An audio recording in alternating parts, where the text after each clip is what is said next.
And so for life, we are invited to forget meanness and aggression. And one of the things that Lahiri Mahashaya says about Ahimsa is that in the presence of a person who is established in Ahimsa, there is no malice. And so, free from malice, pick up your fly swatter. But I would invite you to just notice there is a distinction. Mm-hmm. If you pick up your fly swatter in the energy of anger and malice, going after that fly in your kitchen becomes a very different enterprise than if you pick up your fly swatter in the energy of non-meanness, the energy of non-aggression. And we could state that positively. We could say, I choose always to be established in love and respect and goodwill. And if I become aware of a fly, and I am in that energy of love, respect, and goodwill, then the energy of love, respect, and goodwill are there, and they are acting through me, even if I am picking up a fly swatter and dispatching that fly respectfully to the non-physical.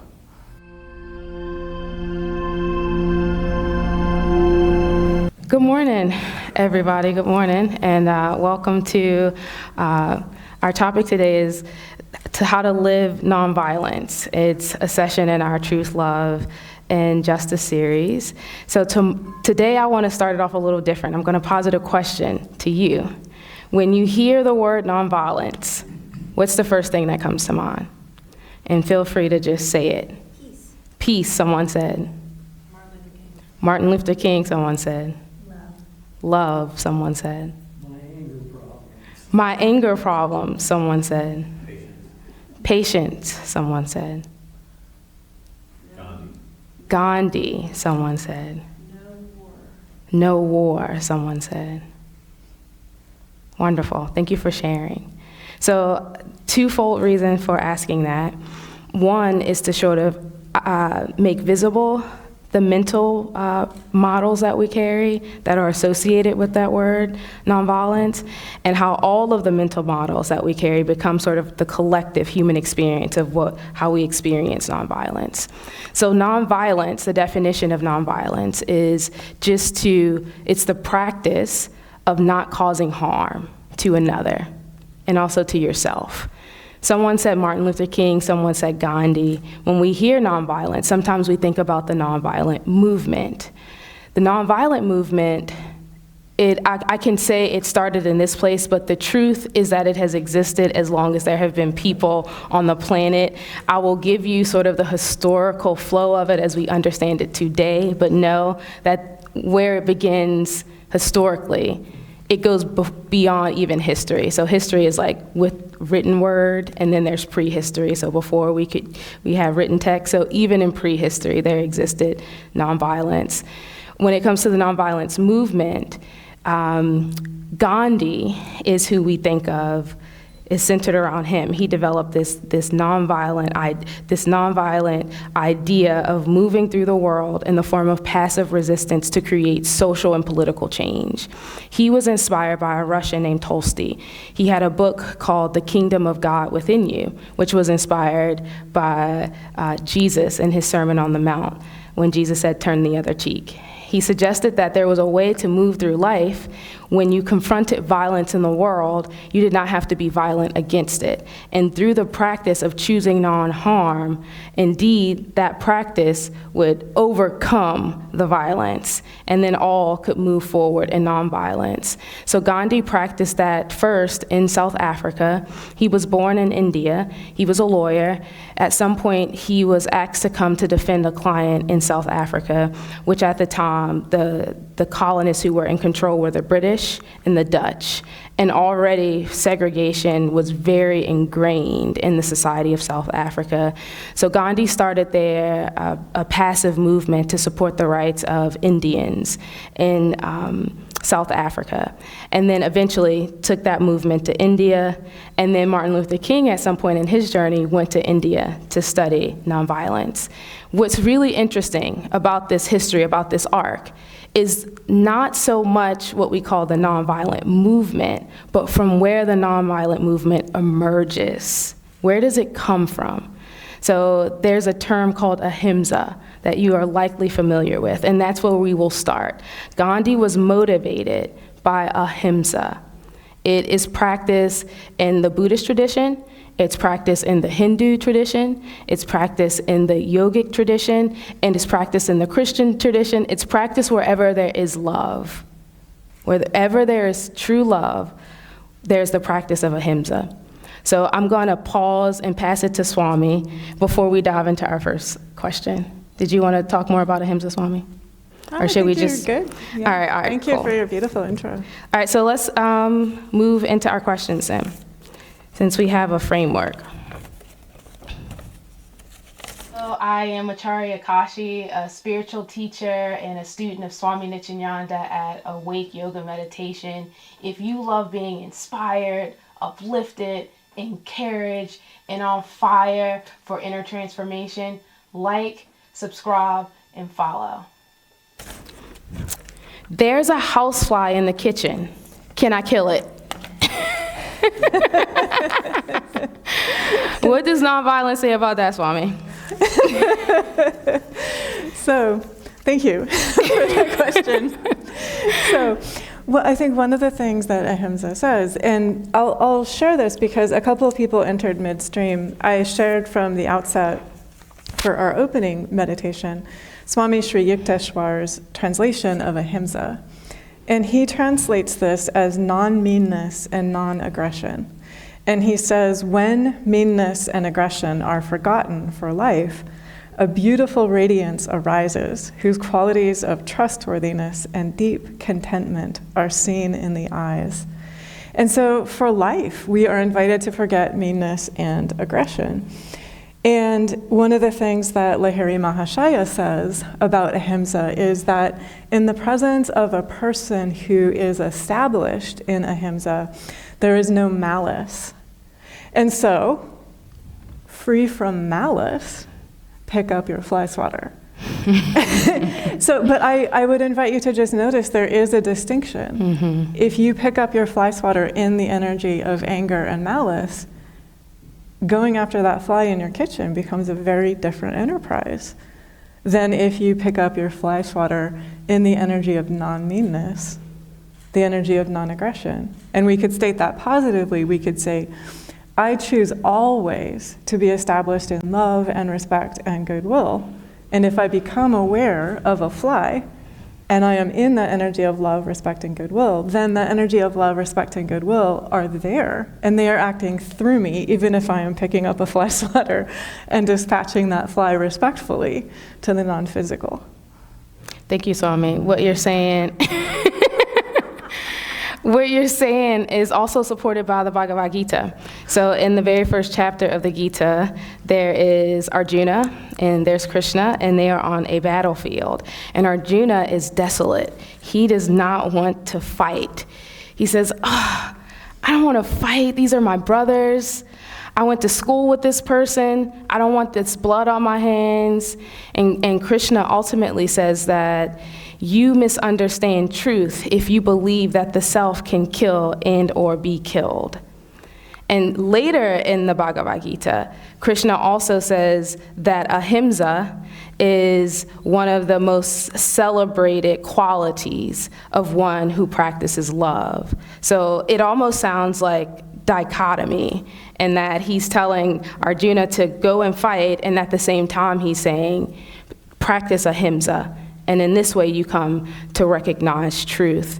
But what Krishna is helping to make visible for us is that when we live in the consciousness of oneness, when we live in the consciousness of love, when we live in the consciousness of Ahimsa, it's clear that all of this is one, and that everything here, including that fly, has a role to play. We're all here to fulfill our role. And so we cannot cause harm to anything without, one, causing harm to ourselves, and two, we must all fulfill the purpose, the way that love wants to fulfill itself through us. And so if we, as Swami mentioned earlier, are moving from that place of oneness, of love, and we have the discernment, like we have that inner knowing, it's okay for me to grab my fly swatter and kill this fly. That's a completely different thing than I'm gonna grab my fly swatter, I'm gonna tear that fly up. Like, the energy is completely different. The energy is totally different. There's a story that Ramakrishna shared. It is a story of a student whose teacher lives in the forest, and the student went out into the forest to gather firewood, and while he was out in the forest, he saw a elephant stampeding through the forest, and his teacher taught him that everything is an expression of God. Along with the elephant stampeding through the forest is the elephant's trainer, and the trainer is like, "Get out of the way!" And the student says, "My teacher taught me that everything is an expression of God." So he kneels in front of the elephant and starts to pray and to worship the elephant, but he gets tossed about, and he's unconscious, he's black, and he's bruised. So he goes to his teacher and he's like, "I didn't move out of the way because you said that everything is an expression of God." And the teacher says, "The trainer is also an expression of God," telling you to move out of the way. So what the story is making visible is that we're invited to practice discernment. Everything here is an expression of the one. Everything here carries the spark of illumination of the divine. And as we navigate through life, we are invited to connect inwardly and to practice discernment. What is the best way forward here? And that includes when we encounter a fly in the kitchen. And so if we're in the practice of that, we're constantly moving from the energy of love. We're constantly moving from the energy of ahimsa because we are in contact with reality. So let us be in contact with reality, which is the point that Krishna was making with Arjuna. If you are in contact with reality, it is okay to play the game of life, which is what the battlefield represents in the story. Okay, our next question. I feel anger. What do I do with those feelings? Do you want to go first on that one? Sure, I'll go first on that one. There is a song from the 1986 version of the Color Purple film called God is Trying to Tell You Something. And so when we recognize anger within ourselves, we can see it as a message that anger is here to teach us something. And like every experience, like every emotion, it's God trying to tell us something. So when we recognize anger in ourselves, acknowledge it. We can sit with the reactivity because that's what it is. And then we can practice surrender. Offer that anger to the heart. Offer that anger to love. There's another story from Ramakrishna. This one is not an analogy. It's a true story of one of his students who was a drunkard. And all of Ramakrishna's other students would always say to him, "Why do you keep this drunkard around? He's always drinking. He's always stumbling over himself." And Ramakrishna told them to basically, one, keep your eyes on your own mat. And two, that with practice and with love, he could overcome his habit. And so when the fellow was ready, he comes to Ramakrishna and says, "I think I'm ready to give up the drink." And Ramakrishna says to him, "Don't worry. You don't actually have to give up the drink. But every time you drink, when you're at the bar, just offer that drink to God first." So he kept drinking, and then he offered it to God, though. He would go to the bar, "It's to you, Lord. Cheers to God." And he would drink his beer. And over time, he naturally stopped drinking beer. This is a true story. And so the invitation with anger is to offer that to the divine. Anger is just a pattern that exists, and I'm familiar with, I say this as a person who is familiar with the pattern of anger. And so, again, through the practice of being aware of it, not attaching ourselves to it, creating space, and then surrendering, offering it to God, it will naturally take care of itself. It will naturally peter out. And it's only through healing that anger within ourselves that we actually can truly practice ahimsa. I have here actually a verse from Swami Nityananda, and he talks about how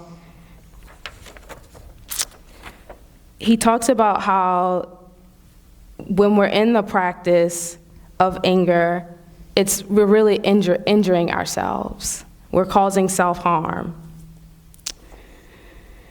Okay, let's see. These are so good. See which one is the right one.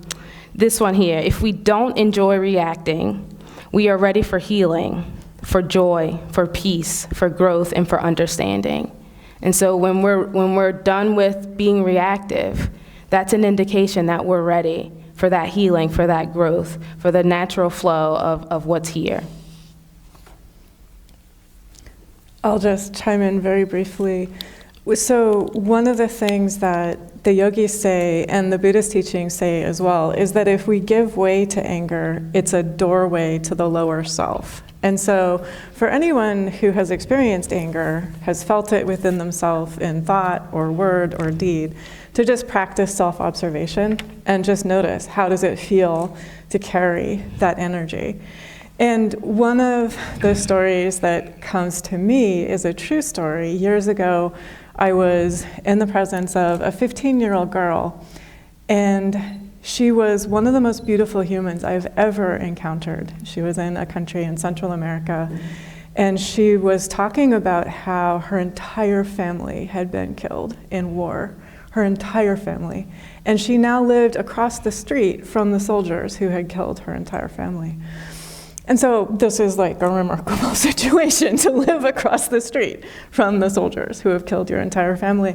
And I asked her, do you hold any anger or bitterness in your heart?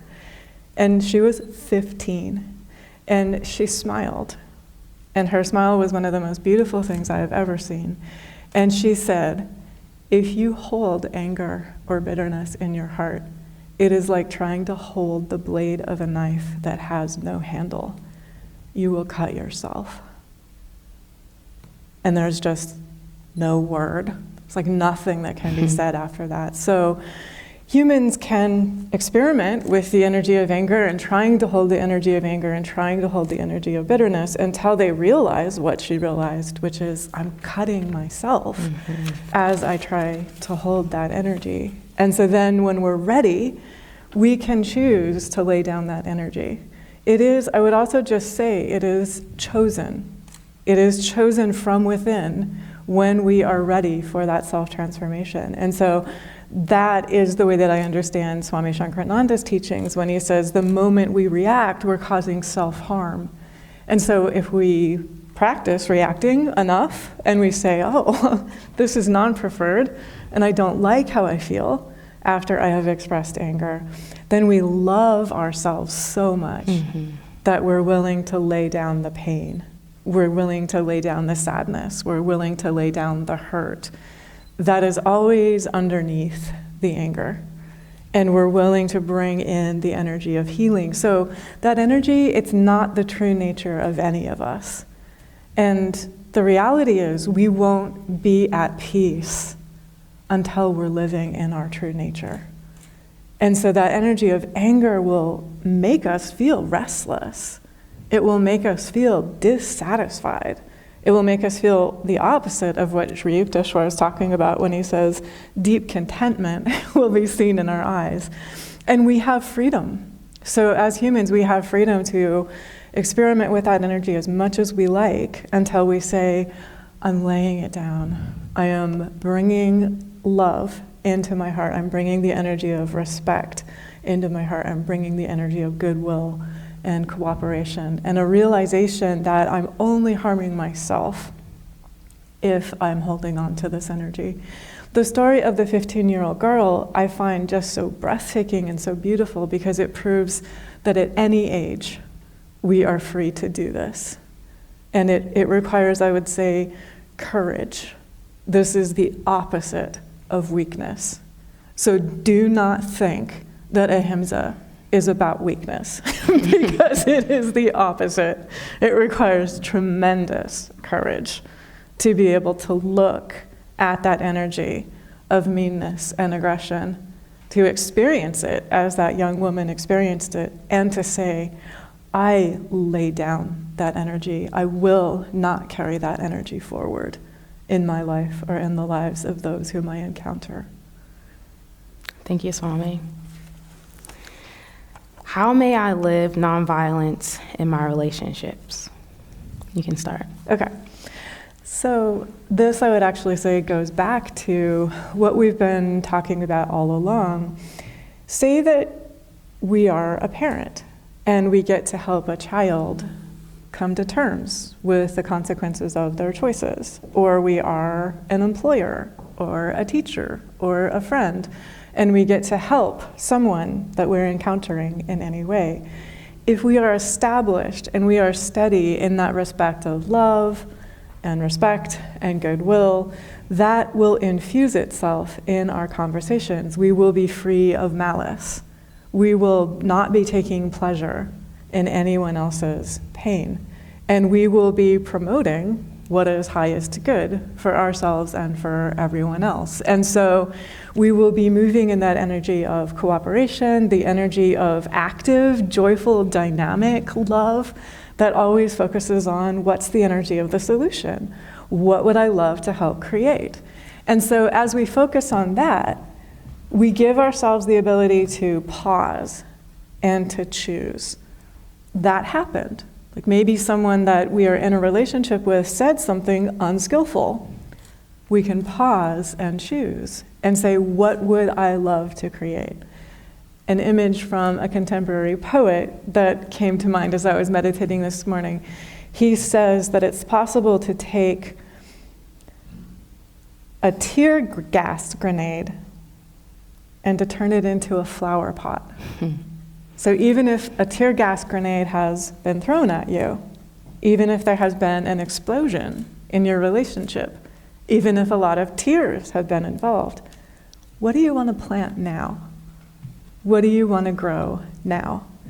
And so to just take that image of the tear gas grenade and to turn it into a flower pot, and just to say, what is good that I would love to create? What is beautiful that I would love to create now? That was beautiful, Swami. When we are in the practice of the teachings, that touches every part of our lives. I'm reminded now of a story that Swami shared of the Venerable Thich Nhat Hanh, who went into an auditorium to offer a talk, and the auditorium was full of noise, folks were speaking, and when he walked into the room, because he was so filled with peace, he was so filled with steadiness, he was so filled with stillness, a hush of quiet just fell across the room. And so it works the same way for us. When we are steady, when we are clear, when we are walking in truth from the energy of Ahimsa, when we encounter any relationship, whether it is with an employer or a child, like Swami mentioned, whether it's with a friend or a partner, we carry that with us. And that energy can be felt. It is real, and it is an invitation for others to join us in that journey. I'm reminded now of a story from the Buddha that you're probably familiar with, and it's when the student of the Buddha, his father, came to him. He was upset because his son was spending all his time with the Buddha, and he wasn't doing his work at home. So he comes, he's belligerent with the Buddha, and the Buddha is just like, I don't accept your gift. And the man was like, okay, and left. It was just like that calm, still, steady, confident energy of Ahimsa healed it instantly.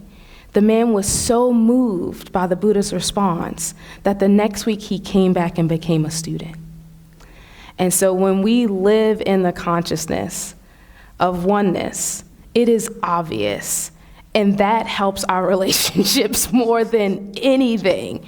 When you are doing your work, you change not just yourself, but the world around you. And really, it becomes possible for other people to step forward and do the same thing. One of my favorite quotes from the Buddha that he would tell his students before bed, do your work. When we do our work, it takes care of everything. And that includes how to live in nonviolence in relationships. It is the natural outcome of choosing kindness. It is the natural outcome of choosing understanding. It is the natural outcome of constant, consistent meditation. It is the natural outcome of compassion. And in that way, it's not something that we have to think about. It's not even something that we have to do. It's just what we are. It's our nature. It's just how we show up. When we look at some of the wonderful humans that I mentioned earlier, like Martin Luther King and Gandhi, they had to practice ahimsa within themselves first. Gandhi did not start out as a master who could help liberate a country of over 1 billion people. He had to heal his patterns within him. The same for MLK. And because they did that work, it made it possible to take a whole country from being colonized to being free for Gandhi.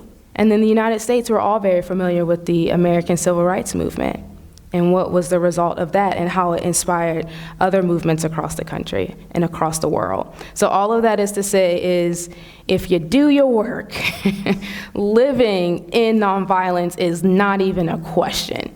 It is literally just the natural state of affairs. It's what it is. And it's not even a big deal. It's just like, another day. I'm here. And it all takes care of itself. Next question. What about oppression? Do you have to sometimes use violence for there to be peace? Swami. Okay, I'm happy to start. So one of the things that Dr. King says, and he's quoting the Buddha, darkness cannot drive out darkness, only light can do that. Hate cannot drive out hate, only love can do that. And it's important to note as well that Dr. King and the Buddha are not condoning harm. They're not condoning wrong. They're not condoning meanness. They're not condoning aggression. They're not condoning oppression. They're saying in the face of those things, don't respond in a way that compounds harm. In the face of those things, as you choose how to respond, don't compound aggression. And so another way to say that is connect with the energy of compassion. And allow yourself never to depart from the energy of compassion. Compassion is love, it is wisdom, and it always focuses on finding a way forward. We are human, and we are here to live fully here, to be fully engaged, present, aware, and responsive. So whatever presents itself in front of us, that is where our practice is. That is where we are invited to share compassion. And so if you become aware of a situation of oppression, open your heart and allow the energy of compassion to guide you. Open your heart and allow the energy of understanding, the energy of wisdom to guide you. You will always know how to respond with divine courage. And this is true for every facet of our lives. So it's true for how we interact with our own bodies. And so that's a question. Am I in the energy of ahimsa in relation to my own body? Am I in the energy of ahimsa in relation to my own heart, my mind, my life? And then I will be able to be in the energy of ahimsa when I am responding to any situation that I become aware of in my life or in my world, including situations where oppression is experienced. So that what I'm doing is pausing and asking myself, what would I love to help create? What is the energy of dynamic, active, joyful love and wisdom that I would love to help make visible in this world? And that's the energy of faith that lifts mountains. That's the energy of love that allows humans to leap oceans. That is the energy that transforms in areas where it seems that no transformation is possible from a human perspective. And so we're invited to live into that energy of the fullness of faith, the fullness of divine courage. And as we are in that energy of love, of course, human structures will transform. Structures of injustice cannot stand when we are in that energy of love and unity and harmony and connection. And when we're in that reality of the underlying unity, harmony, and connection, we're able to be present with ourselves and we're able to be present with others, even in the midst of pain. And there is great healing and great transformation that simply arises We're not making it arise. It simply arises as we are fully present. Thank you, Swami. I have one more story that was shared by Ramakrishna as it relates to this question. And it's a story of a snake. So there was a group of cowherds, some boys who were playing in a meadow. And they saw in the meadow a king cobra who was pretty feisty. So they stayed out of that space where the king cobra was. And then one day, a spiritual teacher was walking by, and they tell him, don't go into that meadow. I see you're about to cut through the meadow. Don't go that way. There's a king cobra there. He's pretty spiteful. If he sees you, he's probably going to try to bite you. So the spiritual teacher decides that he's going to keep going along the way that he's going, which is through the meadow. And while he's cutting through the meadow, the king cobra appears. He raises, his hood is open, and the teacher says a mantra. And the way that Ramakrishna describes it is that the snake became like an earthworm. So he said to the snake, why are you causing all of this harm? The kids are afraid of you. Nobody wants to walk through the meadow. How about this? I'll teach you how to see God. All you have to do is say this mantra. I'll be back to check on you soon. So the snake, who is now like an earthworm, says, okay, that sounds fantastic. So he starts to recite the mantra. Months go by, a year goes by. Now the children notice that the snake is very unlike himself. He is not as violent. He's very docile. So they begin to inflict harm on the snake. They throw rocks at him. They pick him up, swing him around, throw him against a tree. And so the snake slithers away. He goes into he burrows somewhere. And they don't see him for a while. The spiritual teacher comes back. He's like, hey, where's the snake? They say, we think he died. We don't know what happened to him. We haven't seen him for a while. The spiritual teacher goes out into the meadow, calls out for the snake appears. He's all skinny, he's unhealthy, his bones are broken, and the teacher's like, what happened? What's been going on? And he's like, well, you told me not to, cause harm anymore. And the teacher says, I told you not to bite. I didn't tell you not to hiss. And I love that story, especially as it relates to this question. The first thing, when we encounter oppression or violence in the world, when we are centered in truth like the spiritual teacher, we will know exactly what to do when we encounter it. We'll know exactly what to do. We'll have the wisdom, the insight, the confidence to take the next step in the exact same way that the teacher did when he encountered that snake, which at the time was reflecting a metaphor for violence that can exist within us. The poison that existed within the snake can also be a metaphor for the anger that can exist within us. That snake is making visible for all of us what can happen when we do the work, how we can become a being who causes harm to one who is confident and docile. And at the same time, we are not called to allow ourselves to be spun about and tossed against a tree.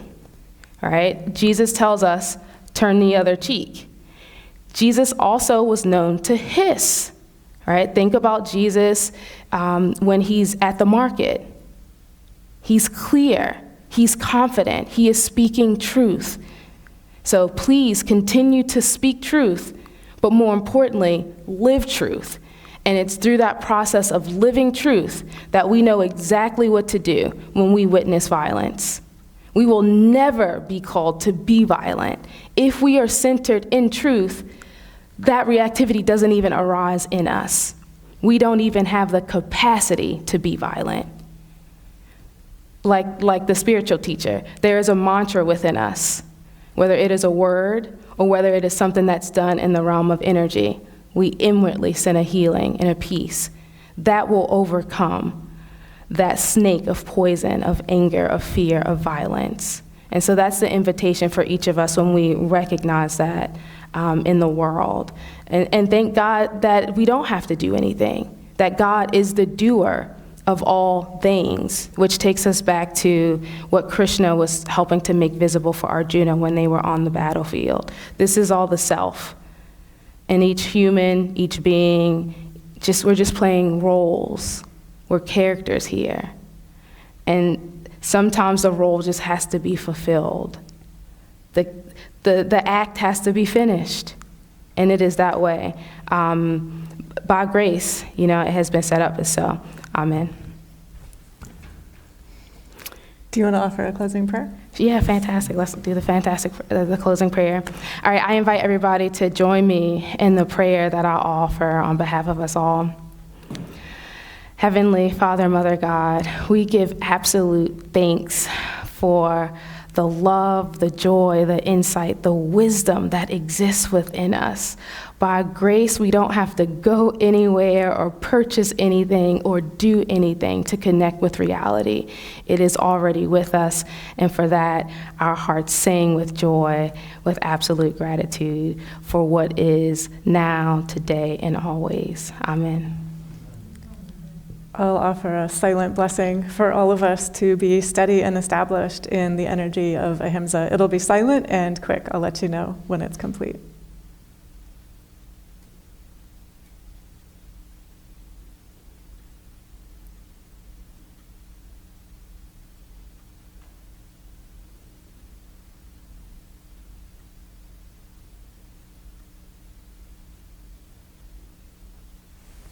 Om Shanti, Shanti, Shanti. Amen.